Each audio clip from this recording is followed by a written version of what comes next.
As Texas wakes up from a dream, she sees a wolf outside. The Wolf Lord Zaro tells Texas that it's time for her to pay back her debt for allowing her to escape Siracusa 7 years ago. He wants her to go back and assist his fang, and afterwards they owe each other nothing. Emperor pops out and tells Zaro that he can't just take his employee and leave. They engage in unfriendly banter until Texas says that she has to fulfill her word, so in the end, Emperor gives her a long vacation. Sometime later, Monster Siren Records signs a deal with a theater in Siracusa to have Sora study and perform under them, and the rest of Penguin Logistics follow along to find out where Texas went. After saving a government worker from assassins, they meet Lavinia, the city's judge.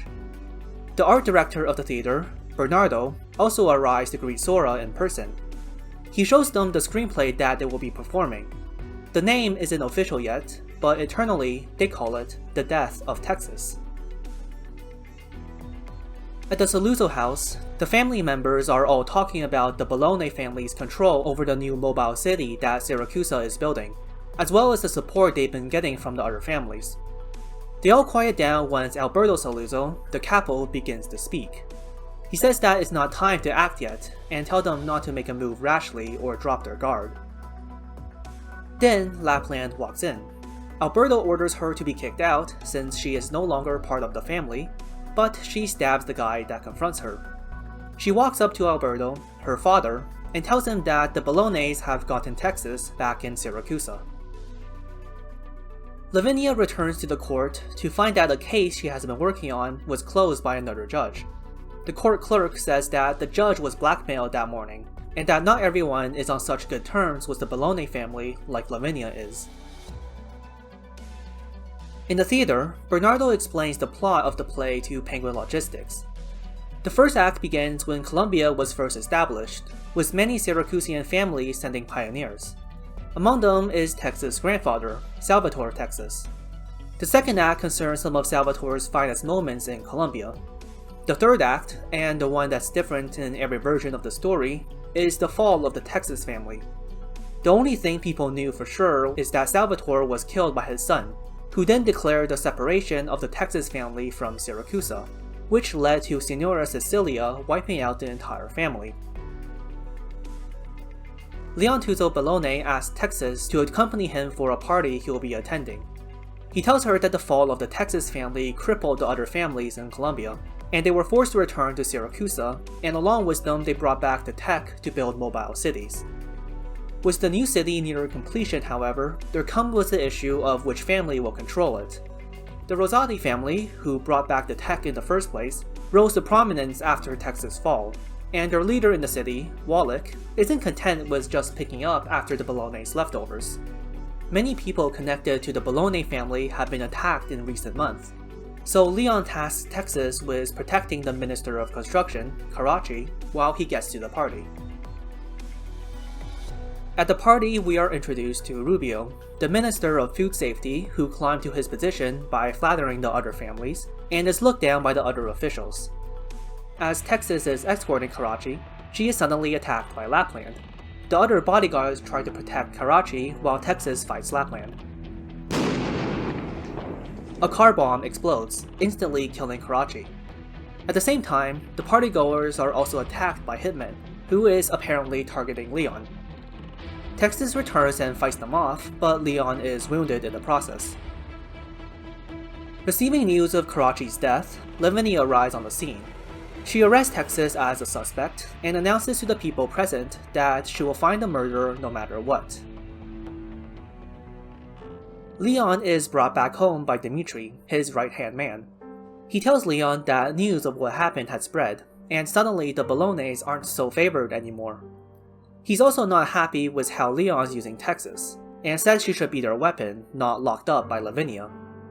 Leon says that he has his own considerations, and he suspects that the attacks weren't done by the Saluzzos or the Rosatis, but someone who knows him very well. He decides to lay low for a while and see if his enemy slips up. Lavinia tries to interrogate Texas, but doesn't get much out of her. She says that Leon has told her that Texas is trustworthy, and having her stay with Lavinia protects both Texas and Leon. Texas says she has never heard of a judge like this in Siracusa. Lavinia says that Karachi was a respectable man. He could have made the new mobile city a better place, but now he's dead. She will have the families know that they aren't just getting rid of pawns, but killing living, breathing people. While rehearsing, Sora meets the author of the screenplay, Caterina. Her real identity is Giovanna Rosati, the capo of the Rosati family. As she leaves the theater, Wallach informs her that Texas has reappeared. However, he's not happy with how much Giovanna still cares about Texas. Lapland finds Gambino and Capone, who participated in the assassination of Karachi, but what they didn't know was that the one who hired him, Dimitri, is with the Bolognese. Lapland figures that it might have been an inside job, and decides to give Lavinia a little push in the right direction. Lavinia, on the other hand, went to Rubio to ask him about Karachi, as they were close in life, but Rubio isn't too helpful. He says there were about 7 or 8 ministers before Karachi, because every family wants to have someone on their side in a spot, only for them to end up killed by another family. Karachi got the position because otherwise the construction of the new city can't continue. Still, his death was inevitable, and it didn't matter if he died yesterday or a month ago. He finishes by telling Lavinia that the dead are dead, and it's best to not worry about them too much. Dimitri summons his men for an attack on Lavinia, since her actions are affecting the Bologna family too much. Lavinia receives a report that someone has been tied up in a park, and she comes to find that it was an assassin who tried to kill the government worker from earlier, and recognizes him as a former judge. The assassin refuses to answer her questions, and mocks her that she doesn't need to worry about anything because she has the Bolognese backing her up. Lapland breaks into prison to tell Texas that Lavinia is in danger, and helps her break out. She comes in time to save Lavinia from Dimitri's hitmen, but Dimitri is satisfied, believing that her spirit will be broken after seeing a corrupted judge. Regardless, Lavinia is insistent on continuing. Texas suggests that she presents herself as the murderer to lure out the real mastermind behind it. With no better option, Lavinia agrees. News of Texas having murdered the Minister of Construction spreads around the city. As Dimitri is thinking about a way to stop the hearing, Lapland comes to find him. Using the Saluzzo name, she makes a deal with Dimitri, and she will stop the hearing. She drives a truck into the courtroom, and declares that she was the one who killed Karachi. Dimitri returns to the house to find that Leon was waiting for him. He has figured out that Dimitri was behind all of the assassinations. Dimitri says that the families have gotten too used to Signora Sicilia's control. The apparent slip-up of the Bolognese will bait the other families into fighting, in order to lure out Signora Sicilia. Then the Bolognese won't just have a new city, but the entire Siracusa. This is the true plan of Leon's father, Bernardo Bologna. At this moment, Bernardo returns. He tells Leon that it's time he learns the truth, and brings him to the Wolf Lord Zaro. Wolf Lords, or Beast Lords, are different from other life forms. They were never born, they simply exist. Zaro reveals that the Wolf Lords have been hunting each other since time immemorial. As the Wolf Lords cannot die, the hunt cannot satisfy them, so they devised a game. They will each take on a human as their Fang, and the Fangs will hunt each other instead. The Wolf Lord whose Fang survives is the Alpha. Bernardo has been Zaro's most satisfactory Fang. Leon accuses Bernardo of being a puppet, but Bernardo says that everything he has done was out of his own free will. They promise each other victory, and that was all there is to it. Texas is released from prison, and she asks if Lavinia will give up. But Lavinia knows that Lapland isn't the killer, and says it's not time yet. As Texas walks past her, she slips Lavinia a note. On it is a phone number, and the slogan of Penguin Logistics. Alberto, being the good father he is, visits Lapland in prison. He tells her that she can't make decisions on his behalf, and asks why she keeps acting out of line. Lapland says she wants to know if the position of the capo means more than everything else to him. Alberto then invites Bernardo to dinner, where Bernardo divulges his plan of taking on Signora Sicilia. Alberto is interested, but says that the mess they've made is nowhere enough for her to appear in person. Bernardo then throws out the Rosati family, suggesting that Signora Sicilia might intend for them to have the new city. He takes out some tickets and invites Alberto to go see the play. Lavinia tries to find Bernardo, but is told that he has already left for the Saluzzo house. She calls the number Texas left her. On their way, she tells Texas that Bernardo had promised her that he will create a place where the laws could be upheld without corruption, and that promise had kept pushing her forward all these years. With the new city nearing completion, and the recent happenings, however, she is beginning to doubt Bernardo. She can't bear to think what her efforts will mean if everything had been a lie. After fighting through the Saluzzo guards, they find not Bernardo but Leon, who tells Lavinia that a decision has already been made, and Bernardo will cooperate with Alberto to assassinate the capo of the Rosati family. As Lavinia steps into the room, she sees Bernardo holding a codex, the same as the one she has. All she could ask was, why? "The game's over, Lavinia," he says. Lapland receives Alberto's orders to aid in an assassination. Bernardo tells Texas that if she assassinates Giovanna Rosati, her deal with Zara will be fulfilled and she is free to go. Giovanna invites Sora to use her studio to practice, but while she's gone, Croissant trips over some books, and they find a photo of a young Texas and Giovanna together. The performance for the death of Texas proceeds as scheduled, and here we get what was shown in the PV.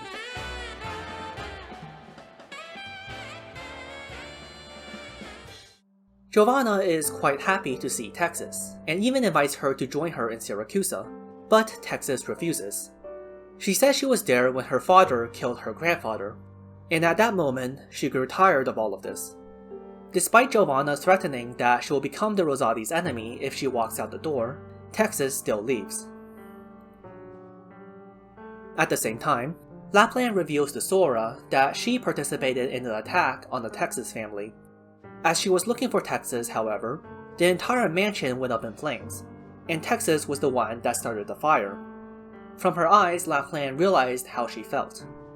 She tried to hunt down Texas, which caused the death of many of the Saluzzo elites and was the reason why she got kicked out of the family.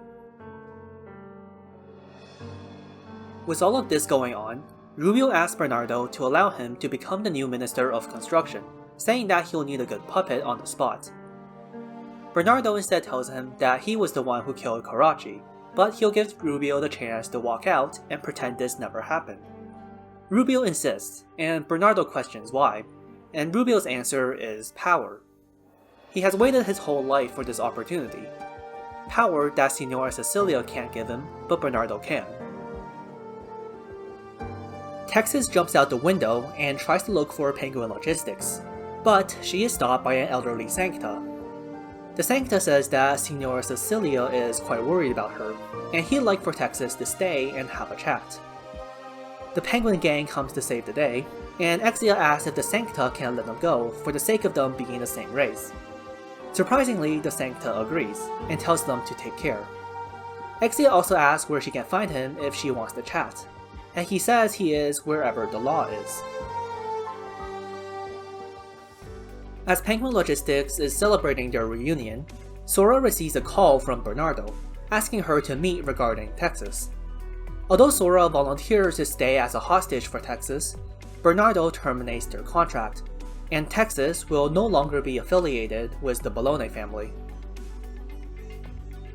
Exia and Croissant find the elderly Sancta, Agnir, in the courtroom, where he invites them to sit and says that he always liked chatting with the youngsters. He is the one responsible for the laws in Siracusa, and left Laterano many decades ago with Signora Sicilia.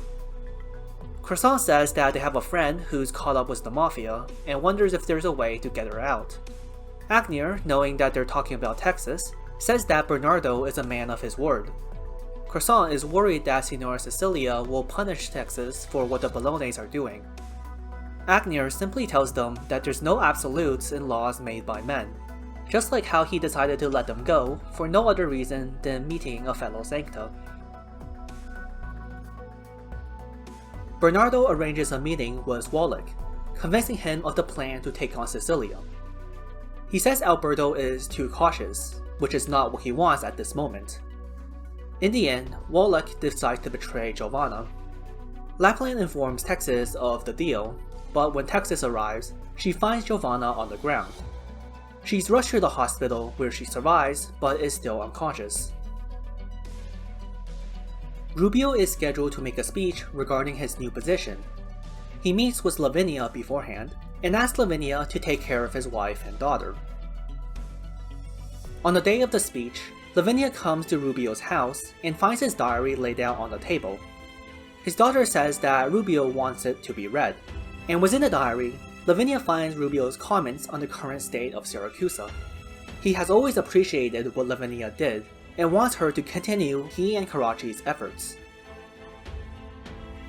In his speech, Rubio begins to talk about Carracci and the extent he went to struggle with the other families.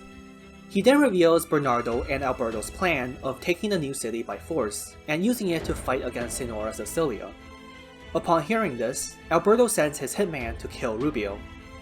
The hitman calls him stupid for doing something so meaningless, and Rubio says all that matters is that he said what he wanted to say. He takes out a gun and aims it at his own head. Bernardo heads to the control tower of the new mobile city and initiates the separation of the city from Siracusa. As he waits for the technicians to finish the process, he asks if they have ever thought of what Siracusa will be like without the families. Texas, on the other hand, heard Rubio's speech and death over the radio. She feels incredibly angry that a man who wanted to change the country for the better has to end his life this way. Even with Lapland asking if she's really going to involve herself with Siracusa again when she could just walk away, Texas still leaves to find Lavinia. At this point, the families are beginning to turn on each other, with the Bolognes and the Saluzos being the main targets. Using the names Rubio left in his diary, Lavinia gathers up those who are similarly dissatisfied with the family's rule on Siracusa, and along with Penguin Logistics, they reach the mobile city's control tower and secure it before the other families, though Bernardo is already gone. Leon, however, remembered something Bernardo told him when he was still a kid. Would a Siracusa without families be better? He found Bernardo in the same church where he told him that, and understood that Bernardo's true goal was to overthrow the families by having them fight among themselves, crippling their power and creating a Siracusa without their influence. Bernardo tells Leon that when he was still young, he worked as a shoemaker for a brief period, where he realizes that everything could still go on without the family's influence, and this is why he allowed Lavinia to pursue her justice. But Leon disagrees. He believes that the tradition of families is too deeply rooted within Siracusa, such that despite the whole starting over, people will still recreate the existing power structure because that's the only thing they know how to do. He says Bernardo's idea is too arrogant to shove the new Siracusa onto the people without thinking if they can accept it in the first place. Only after they open up to the people about everything that's going on can they even sit down to talk about making a Siracusa without families. Bernardo falls silent and finally says that Leon has taught him a lesson. He asks what his son will do, and Leon says he'll take control of the new city with Lavinia and use it as a bargaining chip against Signora Sicilia, though he'll have to turn his back on the Bologna family no matter what. After Leon leaves, Zaro appears. He is furious at Bernardo's betrayal. The Wolf Lords have ways to control their fangs, but Bernardo has already ingested poison, such that Zaro will lose this round of the game. As he died, he saw his younger self, working as a shoemaker under the sun. It was the most fulfilling time of his life. Lapland returns to the Saluzzo house, killing the guards until she finally reaches Alberto. She says she has always hated how her bloodline and family chained her down, and reveals to her father that the reason she's so focused on Texas was because she believed that the weight of her family will latch onto her like how it did with Lapland. But when she found out that Texas wanted to leave everything behind 7 years ago, She was excited. After Texas returned, she set up everything to see Texas make her choice. And in the end, Lapland realizes that she doesn't need to resist her family or kill her father like she originally planned. All she had to do was just leave. Thus, she came to say farewell. Alberto had a feeling that this will be his last chance to kill Lapland to get rid of a potential threat. But in the end, she is his daughter. An old lady arrives in the city, with Agnew waiting for her. She orders to give a warning to the families that are making the most ruckus, and several shadows jump out from behind her and disappear among the buildings. Leon reunites with Lavinia in a new city, when Zaro finally shows himself.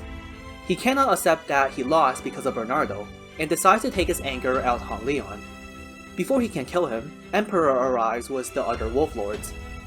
Zaro has broken the rules of the Wolf Lords game. Even though they can't die, there are plenty of ways for them to torment each other. Zaro has no choice but to accept his defeat, and disappears into the wind. Emperor says that this was going to happen regardless, and that someone just let him take the spotlight, and points to Signora Sicilia. Leon is still terrified of her, but musters up the courage to ask if they can have a chance to talk. With the Wolf Lord's ordeal over, Texas and Lapland take a walk, where they begin to fight each other, as good friends do. Lapland wanted to end her past in Siracusa, and saw Texas as the last thing she has to get rid of. As she beats Texas and prepares to kill her, however, she realized that Texas didn't want to die. If Lapland had lost, she would have accepted death, but Texas is not Lapland, and Lapland realizes that she's not the impeccable being that she chased after 7 years ago, but is just Texas. So she extends her hand, and Texas takes it. In Sicilia's hall, Leon asks Sicilia to lend him the new city. Sicilia questions if his vision is for the better, and Leon says he can't promise it. But in the future, if someone comes to him to change the way things are, he'll sit down and listen to what they have to say, just like what she is doing now. Signora Sicilia smiles.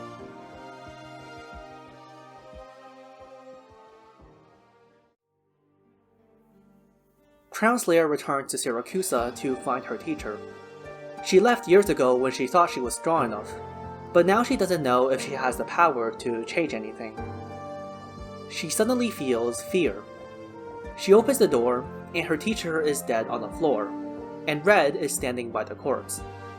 Red says Grandma told her to kill the true wolf, because that's the rules of the game.